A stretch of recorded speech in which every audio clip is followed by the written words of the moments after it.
Hello, my devastated poets. Welcome to the National Day of Love, aka Feb 14th, aka Valentine's Day. So I usually don't really dive very deep into the genre of love poems. It's usually too mushy and cutesy for my sullen character. But that being said, it is a national holiday. So I found 3 poems on love that I hope you will also love. I mean, what better time to kind of expand what we think about romantic love, nurturing love, and, put on some red lipstick and read a couple poems that might make you feel mushy inside. That being said, I kind of did love and love adjacent poems. So my first poem is more of a nurturing, maternalistic kind of love, but also a deep love for our crooked world. This is one of my favorite poems. I sometimes cry when I read this poem, but I promise not to do that today because this is a happy video.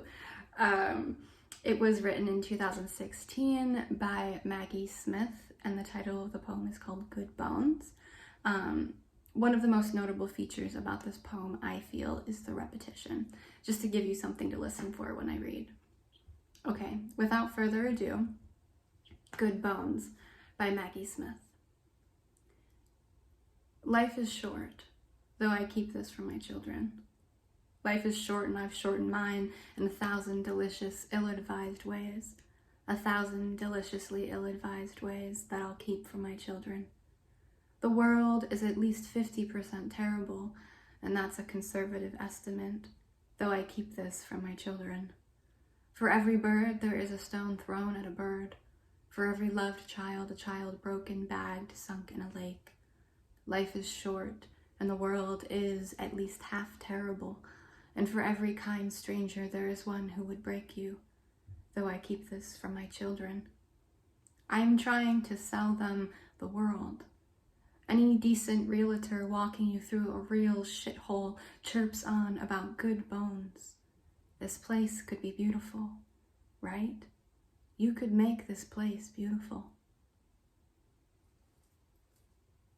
Such a good last line. Okay, the next poem is, rightfully called Valentine by Tom Pickard. It's a very short poem. It was written in 2002. It's a kind of poem that says more in between its spaces than in its actual words, which kind of feels a lot like how love works. Sometimes it's more about what you do than what you say. I think the most notable feature of this poem is the kind of sparsity and spacing and the power that gives each chosen word. So here is Valentine by Tom Pickard. Simplicity. Say sleep, or shall we shower? Have an apple. You are as I need water. Shall I move? Do you dream? Shallow snow, flesh, melt this.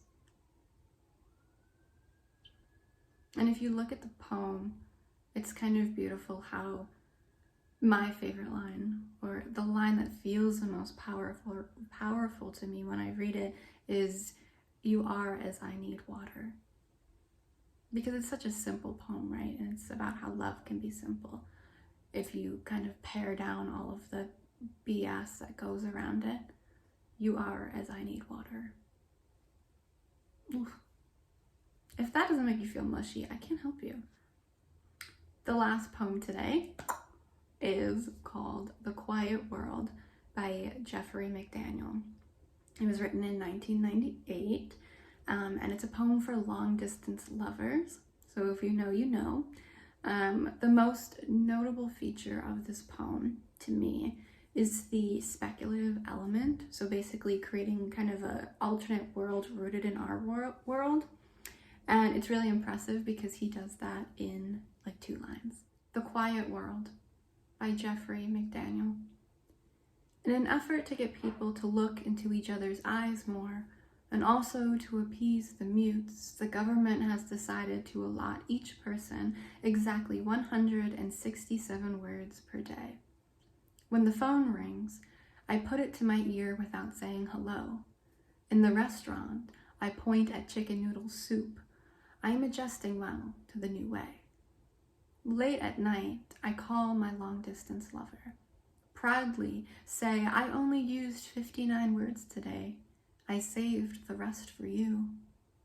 When she doesn't respond, I know she's used up all her words. So I slowly whisper, I love you, 32 and a third time. After that, we just sit on the line and listen to each other breathe. Cute. Cutesy, cutesy. I love that poem. So that's my 3 choices of love poems that filled me with a little bit of good feeling on this holiday. If you have poems that you like to dedicate to your lover or whoever you love in your life, please comment them below and I'll make sure to read them.